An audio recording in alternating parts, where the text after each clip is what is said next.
warahmatullahi wabarakatuh. Walli bihadzal masyazir mudhirna al-barid bina syekhina mu'allim. Al-Fatihah. A'udzu billahi minasyaitonir rajim. Bismillahirrahmanirrahim. Alhamdulillahi rabbil alamin. Ar-Rahmanir Rahim. Maliki yaumiddin. Iyyaka na'budu wa iyyaka nasta'in. Ihdinas siratal mustaqim. Shiratal ladzina an'amta 'alaihim ghairil maghdubi 'alaihim waladdallin. Bismillahirrahmanirrahim. Alhamdulillahil mu'allimit tullabi wa musahhilil khairi liman yata'allamu. Tsumma assalatu wassalamu 'alan nabi wa alihi wa sahbihi jayudahu. Ya Rabbana kaffir 'anna dhunubana wa walidina wa liman huwa muslimun. Nad'uka Allahumma ilman nafi'an min yawmina ilal hisabi yaqumun. Amin amin amin wa ya fattahu. Amin amin amin wa ya alimu. Alhamdulillahilladzi arsyadana ila ta'atihi wa zajarana 'an ma'siyatihi. Wassalatu wassalamu ala man arsalahullahu lirsyadil ibad wa ala alihi wa sahbihi al-muhtadina ila sabilir rasyad. Amma ba'du, fa inna asdaqal hadithi kitabullah wa khairul hadi hadi Muhammadin sallallahu alaihi wasallam. Syarrul umuri muhdatsatuha wa kullu muhdatsatin bid'ah wa kullu bid'atin dhalalah. Para ustaz, para hujjaj, segenap orang tua dan sesepuh, seluruh hadirin jamaah Masjid Al-Mujahidin yang dirahmati oleh Allah. Alhamdulillah malam hari ini kita berkumpul kembali melanjutkan pengajian rutin kita, mengaji kitab Irsyadul Ibad. Mudah-mudahan hadirnya kita di sini mendapat ridho Allah dan apa yang akan kita pelajari menjadi ilmu yang bermanfaat dunia akhirat. Amin ya rabbal alamin. Melanjutkan pembahasan tentang buruknya menyebut-nyebut atau mengungkit-ungkit sedekah. Ini dalam satu pembahasan atau satu bab, pengarang ini berpesan kepada kita, wanti-wanti jangan sampai sedekah kita ini batal pahalanya, hilang pahalanya gara-gara kita menyebut-nyebut atau mengungkit-ungkit sedekahnya. Demikian juga jangan kita membatalkan pahala sedekah kita dengan omongan atau dengan hal-hal yang menyakitkan orang yang menerima sedekah. Yang ngasih juga, nyela juga jangan. Ngasih yang ngasih aja. Kalau nggak mau ngasih, ya udah jangan nyela. Karena mencela orang yang disedekahi dan juga menyebut-nyebutkan sedekah ini termasuk hal-hal yang bisa menghapus pahala sedekah atau pahala sedekah. Nah, yang berikut ini ada di halaman di 42 ya, halaman 42. Sekarang yang akan kita baca ini wa akhraja. Bismillahirrahmanirrahim. Qala al-muallif rahimahullah wa nafa'ana bihi wa bi ulumihi fid dharain amin. Wa akhraja Muslimun thalathatun la yukallimuhullahu yaumal qiyamati wa la yanzuru ilaihim wa la yuzakkihim wa lahum 'adzabun alim. Imam Muslim mengeluarkan satu hadis bahwasannya Rasulullah bersabda, "Thalathatun la yukallimuhumullah." Ada 3 golongan orang yang Allah tidak akan ngomong kepadanya, tidak akan bicara kepadanya yaumal qiyamati, di hari kiamat. Wala yanzuru ilaihim, Allah tidak mau memandang kepada mereka. Wala yuzakkihim, dan Allah tidak mau membersihkan mereka. Walahum adzabun alim, dan bagi mereka ada siksa yang pedih. Yang pertama, al-musabbilu izarahu. Al-musabbilu izarahu, yaitu orang yang menyengserkan hingga menyengserkan menutupi mata kaki, izarahu sarungnya. Wal manna, al-musabbil bisa juga di sini al-musabbilu, bisa juga wal mannu.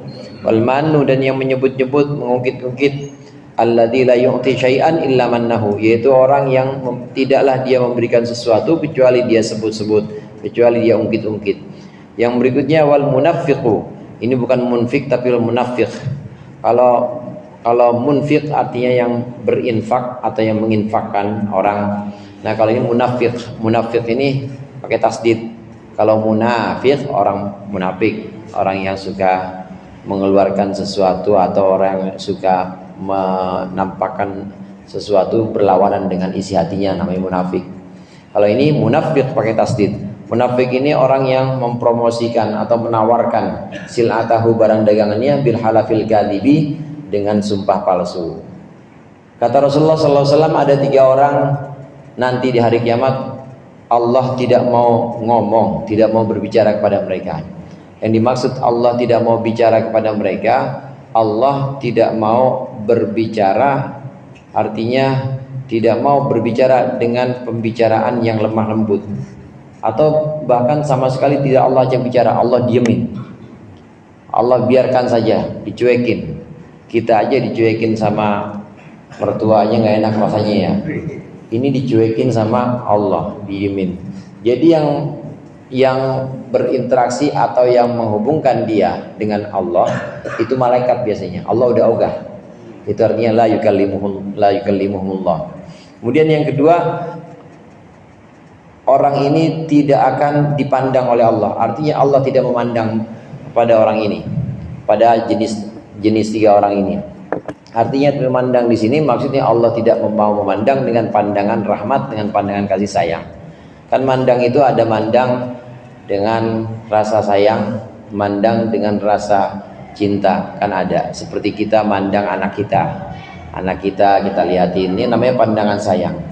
Nah kalau kita mandang sama orang yang utangnya kagak bayar kita, nah itu pandangannya melotot biasanya. Itu bukan pandangan juga, cuma pandangannya bukan pandangan sayang. Nah di sini Allah tidak akan melihat kepada mereka, maksudnya tidak akan memandang dengan pandangan kasih sayang di hari kiamat. Dan wala yuzakkihim, dan Allah tidak akan membersihkan mereka, maksudnya tidak akan membersihkan dosa-dosa. Sebagian kemurahan Allah, dari kemurahan Allah yang ada di hari kiamat itu nanti akan Allah bersihkan dosa-dosa untuk orang-orang yang Allah kehendaki.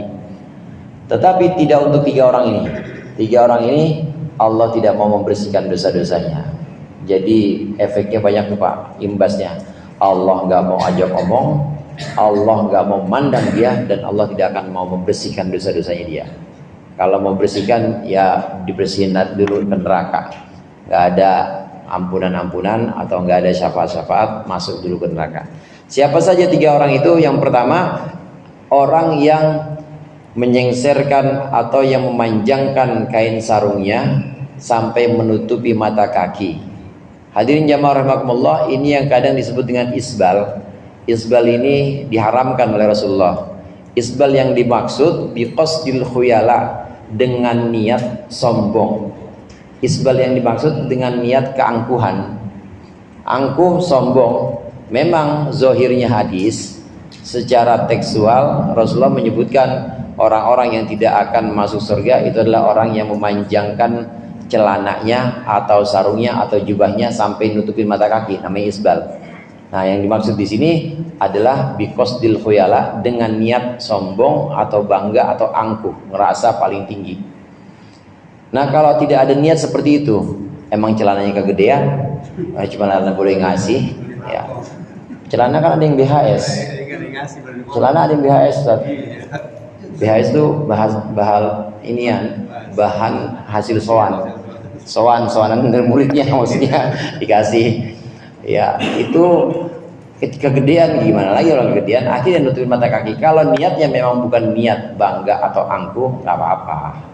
Jadi kita nggak perlu juga kemudian celana kita sampai ngatung, terus orang-orang kantor atau orang tempat kerjaan sampai curiga, jangan, nggak usah, biasa aja. Jadi berlaku untuk laki-laki atau perempuan, semua?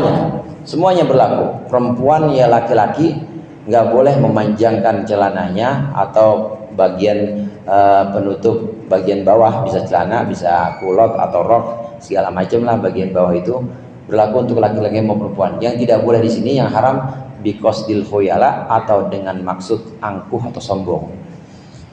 Dengan maksud kesombongan, karena yang disebutkan oleh Rasulullah pada waktu itu konteksnya adalah kebiasaan orang-orang atau raja-raja non muslim pada waktu itu, raja-raja Romawi, raja-raja Persia yang kalau pakai baju itu sampai blewer-blewer, sampai nyengser-nyengser. Jadi sengaja pembantunya disuruh ngangkatin sama dia.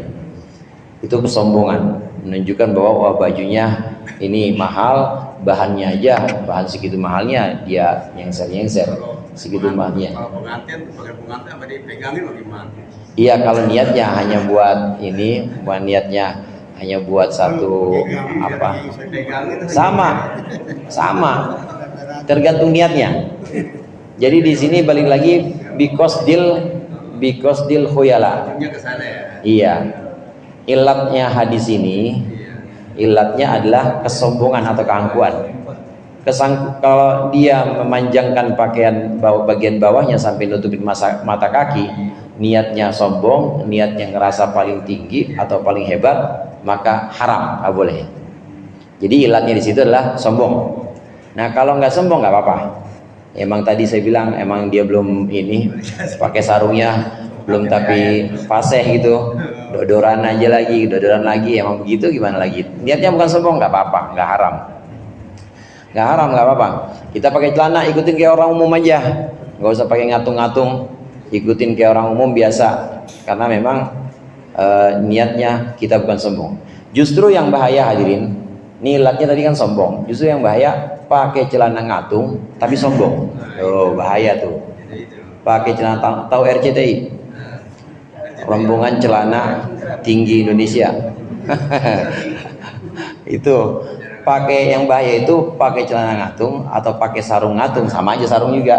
Pakai jubah ya agak tinggi, gamis agak tinggi, tapi sombong, bahaya juga. Karena ilatnya di sombongnya itu. Jadi ilatnya bukan di pakaiannya, bukan. Ilatnya bukan di pakaiannya tapi di sombongnya. Kita pakai BHS, ya ini kemudian kita nyengser niatnya buat sombong.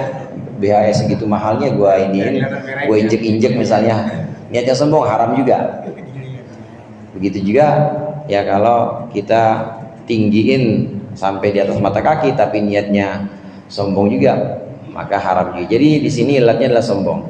Orang yang seperti ini namanya isbal. Isbal di sini maksudnya memanjangkan pakaian bagian bawah hingga menutupi mata kaki tapi niatnya buat kesombongan. Allah nggak akan ajak ngomong nanti di akhirat, Allah nggak akan lihat dia dan Allah tidak akan menghapuskan dosa-dosanya. Kemudian yang kedua, kelompok orang yang kedua yang dapat 3 konsekuensi tadi, Allah nggak akan ajak ngobrol, Allah nggak akan pandang dan juga tidak akan Allah bersihkan dosa-dosanya, yaitu orang yang menyebut-nyebut sedekahnya, al-mannu bis-shadaqah. Dia ngasih tapi waktu ngasih pasti dia sebut-sebut lagi, pasti dia ungkit-ungkit lagi. Nih dari saya, jangan lupa ya. Dari saya jangan lupa. Ingetin. Ya. Jadi kalau saya ngasih jangan disembarangin nanti undangannya misalnya. Itu ngasih dengan menyebutkan sesuatu yang dia kasih. Namanya al-mannu bis-shadaqah. Ini bisa membatalkan pahala sedekahnya, pahala sedekahnya batal. Demikian juga nanti di akhirat Allah nggak mau ajak ngobrol dia. Allah juga nggak bakal mau memandang dan tidak akan mau membersihkan dia. Kemudian yang ketiga, kelompok orang yang ketiga adalah orang yang menawarkan barang dagangannya, al-munafiq, pakai tasdid, bisil'atihi, al-munafiq sil'atahu bil halafil kadhib, orang yang menawarkan barang dagangannya dengan sumpah yang palsu, dengan sumpah palsu. Bener nih, limited edition, cuma satu di Indonesia nih, nggak ada lagi, punya saya doang. Tahu-taunya warung 3 ada semuanya yang sama kayak gitu. Demi Allah dah ini mah cuma saya doang nih yang punya barang kayak begini. Itu namanya munafik bil halal. Bil halal sekali. Pakai nama Allah disebutkan. Demi Allah dah. Demi Allah modalnya emang segitu. Demi Allah saya dah nggak bisa ini, nggak bisa kurang lagi, itu udah modalnya segitu. Pakai nama Allah. Itu juga termasuk orang yang nanti di akhirat mendapatkan konsekuensi 3 tadi, tidak diajak ngobrol, tidak dibersihkan dosa-dosanya, dan juga tidak dipandang oleh Allah dengan pandangan kasih sayang. Na'udzubillah tsumma na'udzubillah. Wal hakimu, dan juga mengeluarkan hadis Imam Al-Hakim, salatatun la yaqbalullah minhum yaumal qiyamati sarfan wala adlan. Ada 3 kelompok orang di mana Allah tidak akan menerima dari mereka di hari kiamat, tidak akan menerima sarfan ibadah sunnah wala adlan, dan juga tidak ibadah wajib. Yang pertama aqin wa mannanin. Yang pertama yaitu orang yang durhaka pada orang tua, wa mannanin, dan orang yang mengungkit-ungkit atau menyebut-nyebut sedekahnya, wa mukadzibin bil qadari, dan orang yang mendustakan takdir, yang mendustakan qada dan qadar. Ini ada 3 orang lagi nih. Ya, ada 3 orang di sini yang nanti Allah tidak akan diterima, Allah tidak akan menerima sorfan wala adlan. Sorfan itu ungkapan untuk ibadah sunnah, ibadah qobliyah, ba'diyah, salat kita namanya sunnah, puasa Senin Kemis sunnah juga, puasa Asyura atau puasa Muharram sunnah, itu semua ibadah-ibadah sunnah. Kemudian haji yang kedua, ketiga, keempat kan sunnah, gak wajib. Umroh juga gitu, umroh yang kedua, ketiga, keempat gak wajib, sunnah. Ibadah sunnahnya gak bakal terima. Begitu juga ibadah wajibnya gak bakal terima juga. Sholat yang 5 waktu gak diterima, qobliyah ba'diyah tadi gak bakal diterima. Ini Allah tidak akan menerima ibadah wajib maupun ibadah sunnah dari 3 jenis orang ini. Hadirin jamaah rahimakumullah, yang dimaksud Allah tidak akan menerima ibadah-ibadah itu, harusnya ibadah-ibadah itu bisa meringankan hisab dan juga bisa menghapuskan dosa-dosanya. Bisa menghapuskan dosa-dosanya. Ibadah kita seperti ngaji, ini insya Allah bisa menghapuskan dosa-dosa kita sebelum ngaji. Ibadah kita salat isya, habis maghrib kita nungguin isya, apalagi sambil ngaji begini, ini insya Allah sholat isya kita bisa menghapuskan dosa antara maghrib dan isya. Begitu seterusnya kalau ibadah kita diterima. Nah, masalahnya di sini dalam hadis yang baru saja kita baca, masalahnya Allah nggak nerima. Kalau Allah nggak nerima, berarti nggak ada fungsi bisa menghapus dosa-dosa, nggak ada. Jadi benar-benar fatal akibatnya. Allah tidak menerima ibadah sunnah dan wajibnya. Artinya dia nggak bisa menghapuskan dosa-dosa, termasuk nggak bisa menghapuskan dosa-dosa yang 3 ini. Apa sih yang 3 yang dimaksud di sini? Orang yang 3 yang tidak akan Allah terima ibadah sunnah dan wajibnya. Yang pertama, orang yang durhaka kepada orang tuanya, durhaka kepada ibu bapaknya. Rajin sholatnya mah, puasa Senin Kemisnya nggak pernah lupa, sholat tahajud bangun terus. Begitu disuruh sama emaknya, apa sih mak? Gua lagi wirid. Loh, wirid ya dijadiin buat ini ya alasan. Disuruh sama bapaknya, ya Ujang namanya, Jang, ini Jang, tar saya lagi puasa, apa suruh begini yang berat-berat. Puasa Senin Kemis masuk sunnah, Jang, kata bapaknya. Puasa Senin Kemis masuk sunnah, tapi bakti sama bapak itu wajib. Yang sunnah jangan kalian yang wajib. Bapaknya begitu, namanya bapaknya Ustadz. Bisa dibalik-balikin, bapaknya Ujang. Iya, itu ibadah sunnahnya nggak diterima, ibadah wajibnya nggak diterima. Kenapa? Durhaka sama orang tua. Orang anak yang durhaka kepada kedua orang tuanya, Allah nggak bakal menerima ibadah wajib dan ibadah sunnahnya. Yang kedua, orang yang menyebut-nyebut atau mengungkit-ungkit sedekahnya. Termasuk mengungkit-ungkit sedekah itu menurut Imam Ghazali, hadirin, al-mannu bis sedekah atau mengungkit sedekah, menyebutkan sedekahnya. Ini sumbernya dari hati.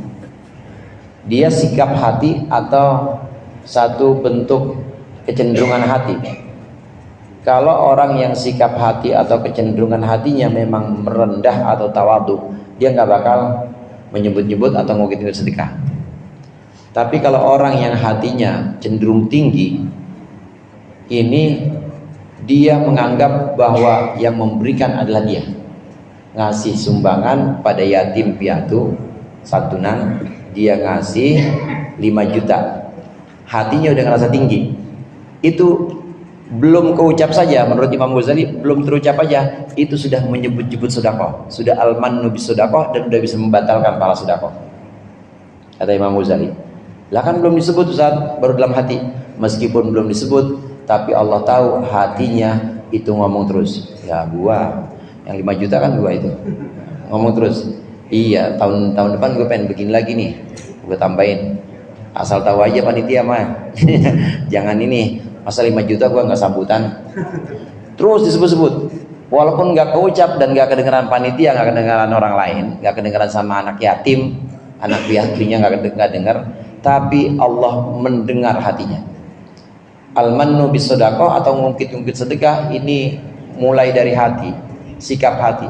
Kalau sikap hatinya sudah tinggi, dia ngerasa bahwa yang ngasih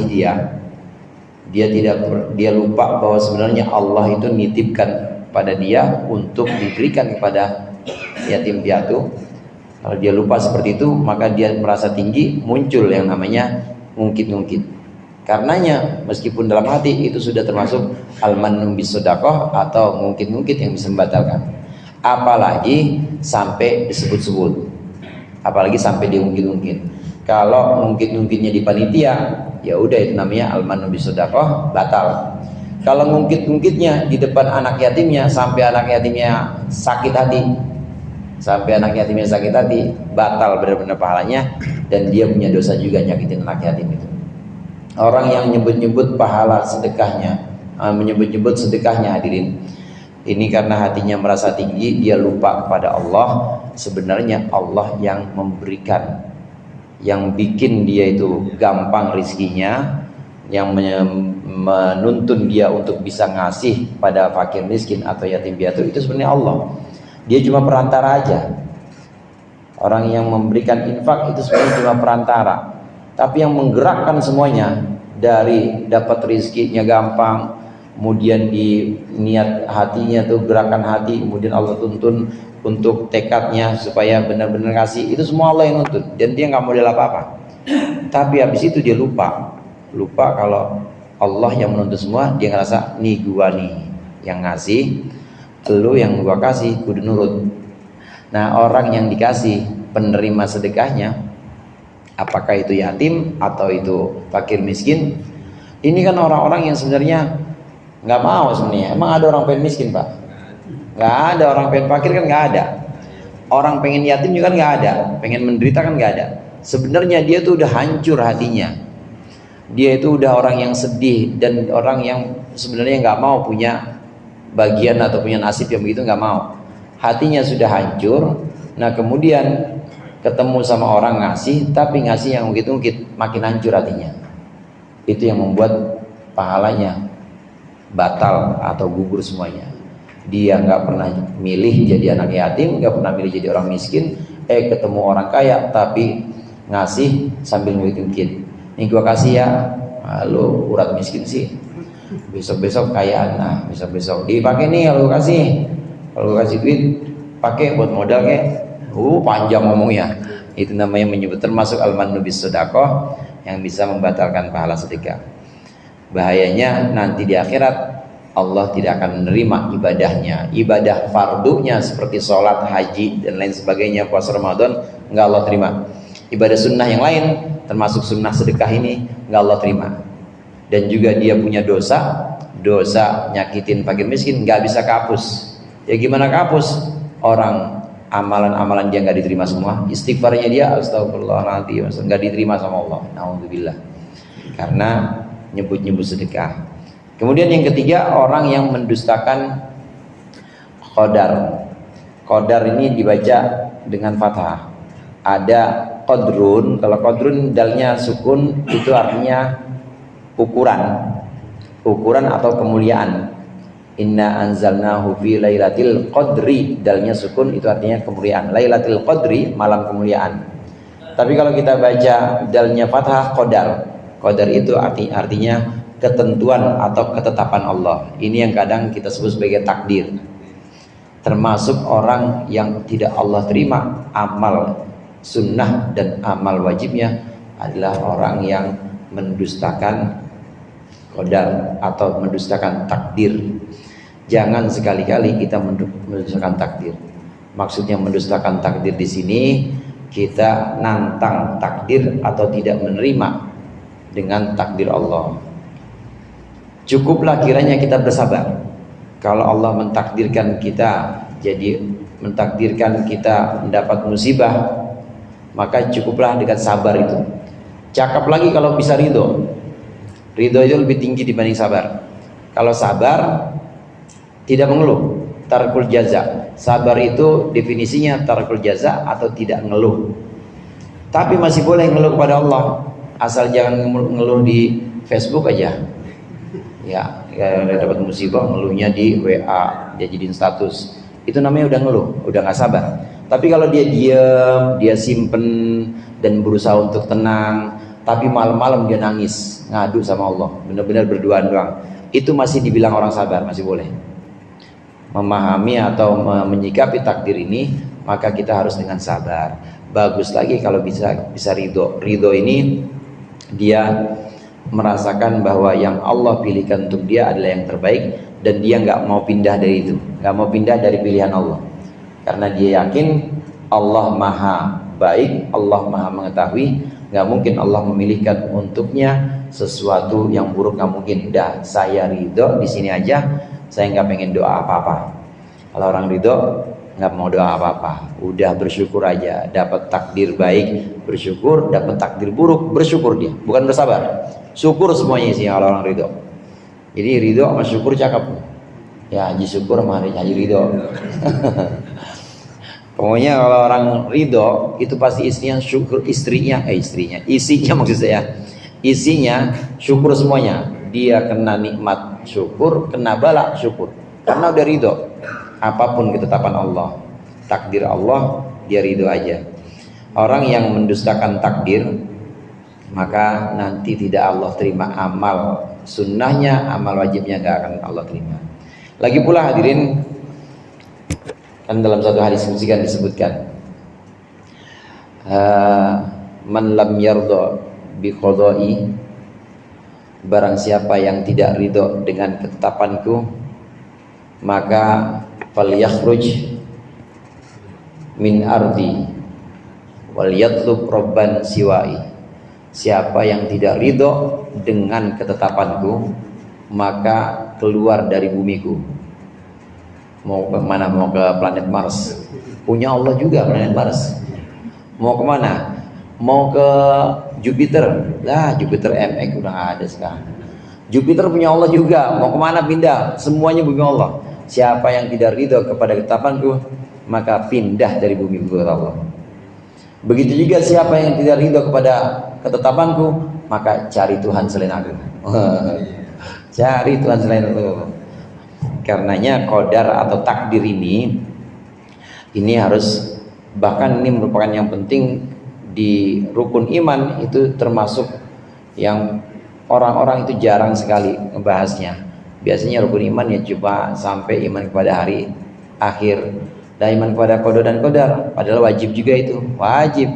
Khairihi wa syarrihi minallah. Baiknya takdir serta buruknya takdir semuanya dari Allah semuanya. Kita harus iman, harus yakin. Apakah takdir dan ridho bisa kita minta dengan doa? Kalau kita mengubah takdir.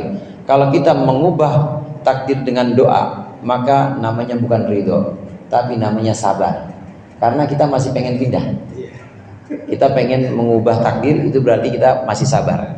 Kalau orang ridho nggak mengubah takdir, dia nggak akan mengubah takdir. Gambarannya orang ridho ini hadirin, ada satu hikayat, ada satu cerita. Seorang hamba Allah yang soleh ini rajin ibadahnya, benar-benar rajin ibadahnya, benar-benar amalan-amalan sunnah wajibnya dilaksanakan.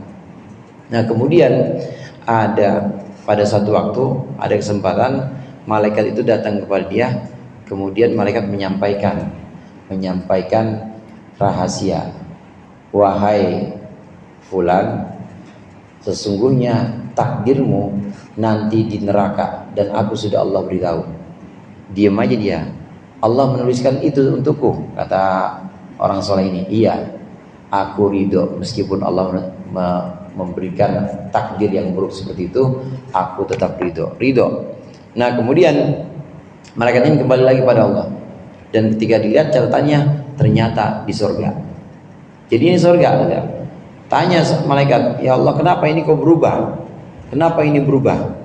Ini berubah karena dia ridho kepada takdirku. maka aku juga ridho kepadanya. Radhiyallahu anhum wa radu'an. Dia ridho kepada aku, maka aku ridho kepada dia. Dia ridho kepada seluruh takdirku, meskipun itu kelihatannya pahit, dia ridho, maka aku juga ridho kepada dia. Maka aku hapus yang tadinya harus jadi di neraka, aku hapus dia sekarang di surga. Itu gara-gara ridho tuh, Ustaz.